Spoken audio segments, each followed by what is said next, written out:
Welcome back to Nick Lenz's novel review, episode 46.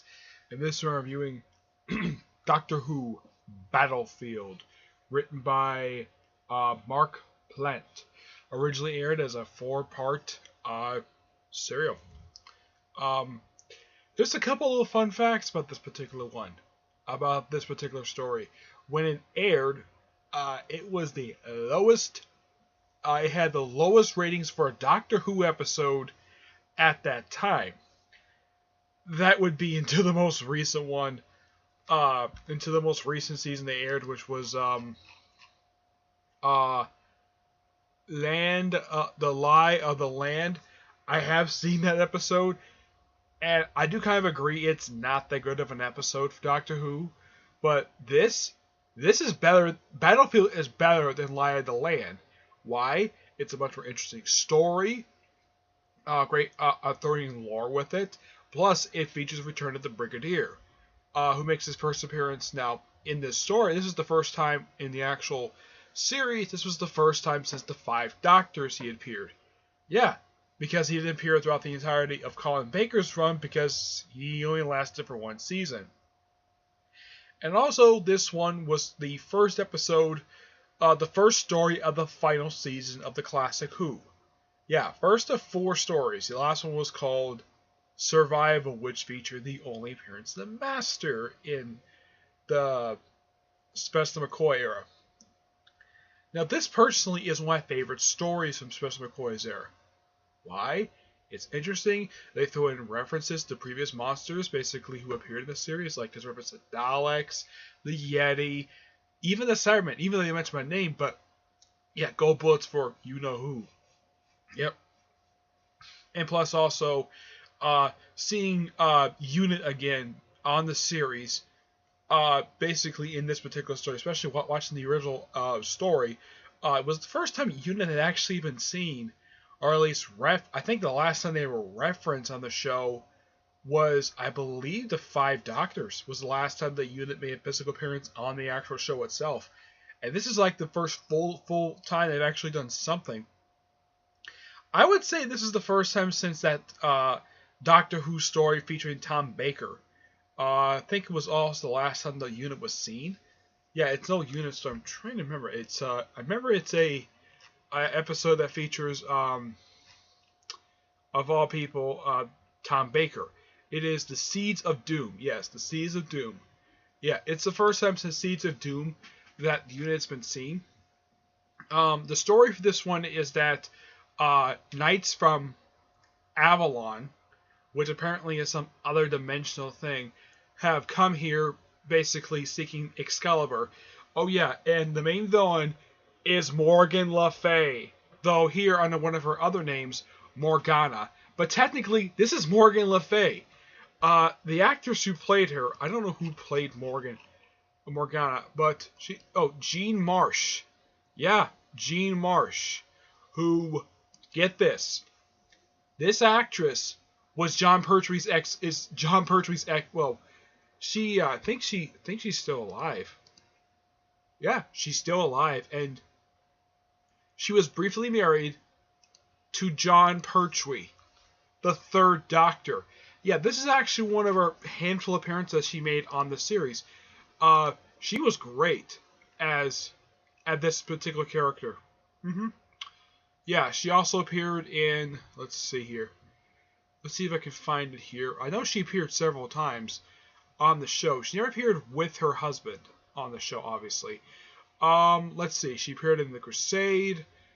She appeared in Master Plan of Sarah Kingdom. Let's see.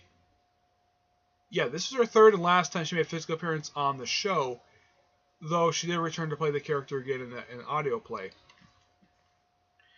But yeah, all about like a demon called Destroyer, which he wasn't that very interesting of a character anyways. Morgana is the true villain. She's very interesting. And the fact that her husband is Mordred, as in the son of King Arthur, the one who's the heir to his throne. Yeah. They don't exactly throw in references to Guinevere or Lancelot. Like, I think there's a few offhand nods, and the knights are basically Morgana soldiers. And the most you see on screen I remember from the episode, I think the most you see is about 15 of these guys, and that's it. I'm like, where's the rest of her forces? I mean, I highly doubt she has more than a small, like, couple, 2 or 3 squads. I mean, here basically it's more of a massive army that she has. And yet in the actual episode, uh, yeah. Also, they throw in something here at the ending it's a little bit extended. That when the thing ended, when the episode ended, basically it's the doctor's like, well, I'll make supper, and that's where the episode ends. It goes straight to the credits. Here they throw in like another like little uh like another like page of basically having the Brigadier have the last line of the story, which I thought that was quite nice. Um, but this by far was a great story. I don't know if Lin Carr ever does. If he ever does like a top 10, like top 15 favorite Sylvester McCoy stories, I'm sure this one might make #1 because I know he's a huge fan of Arthurian lore. Me, I like Arthurian lore. I've seen some movies basically featuring King Arthur. I've seen the film Excalibur, and this one I actually thoroughly enjoyed. Even though I didn't watch it when it first aired, I caught it on Daily Motion, and this is actually one story from Spencer McCoy's era that I always enjoy watching because it is so interesting. Despite the fact that I was kind of hoping that the Brigadier, when he come back, he might team up with the Doctor to fight one of the Doctor's old monsters, like the Daleks or the Cybermen. But no, it's Morgan Le Fay, which is fine. I've got personally no problem with it. I mean, yeah, Morgana is basically, it's short for Morgan, but basically, well, here it's called Morgaine, but technically it's Morgan Le Fay. Yeah, that's simply who this character is. Yeah, it's one of her many, many names that basically. Oh yeah, and the Doctor is referred to as Merlin in here. Yeah, that is something that they don't actually thoroughly explain in here. Even this adaptation, they don't thoroughly explain. Oh yeah, basically like when a knight who's actually an ally of the Doctor, the only knight who actually fights against Morgana. Excuse me. Uh, and here's something really weird about these knights. Apparently, their swords can fire lasers. No, seriously. Their swords can fire lasers. And I thought this was an awesome sight to see in the actual episode. Even here, it's really interesting as well. They even throw in here some stuff basically that was not even referenced in the episode. And when Winifred was basically first seen, she's just arriving and does whatever. And here they give her they make her a little more of a sympathetic character, where apparently she's kind of suffered from PTSD. Yeah, and okay, fine. She's a soldier. She's seen war. Apparently, she came back from Africa, and the knight who actually helps the Doctor, they fall in love, and it's later revealed in another story. They actually have 2 kids together. There's a joke at the end of this thing when the 4 girls basically the Brigadier's wife Doris, Ace, Winifred, and Sung Fung, I think that's her name. Yeah, they all go out shopping in the Doctor's car. It's Betsy. Yeah, the car does make an appearance here. Heck, the license plate says Who 7, basically as a nod to the fact that he's the 7th Doctor, which is great. It was nice the fact that for the Brigadier's last appearance, they bring in a car that had not been seen on screen since, I would say, Robot, which was I think it was Robot, which was the first appearance of Tom Baker's Doctor, and I think that was the last time that this car was actually seen. As far as I know, this car, the car did show up for the 5 Doctors because, well, John Pertwee was driving it. Now, I don't know who owns that car, but the car in here basically was great seeing the car. And, the joke, basically, the Brigadier, basically, he tells, what's the name of that knight? I have to look him up here, basically. It's better to open the book. His name is, Ancelon. Yeah, Ancelon. That's his name. The brigadier asks him, does he know how to work a lawnmower? A lawnmower.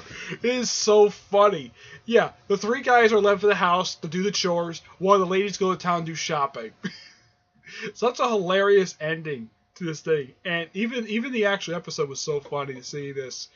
Heck, there was this one moment I remember from the actual story. I'm actually not happy it did not make it in here. Was well, here's the doctor. Well, basically, Ansela and Mordred are basically having their sword duel, and the doctor just has their just walks through them, basically kind of breaks up their swords, and they both just look at the doctors like, what? And then they go back to dueling. It's so funny. Yeah. So plenty of hilarious moments. Great action. Uh, Great dialogue. Interesting story. So I'm gonna give this a 10 out of 10. This book is awesome, and so is the original episode. So is the original serial. I highly recommend trying to track the thing down. It is purely amazing.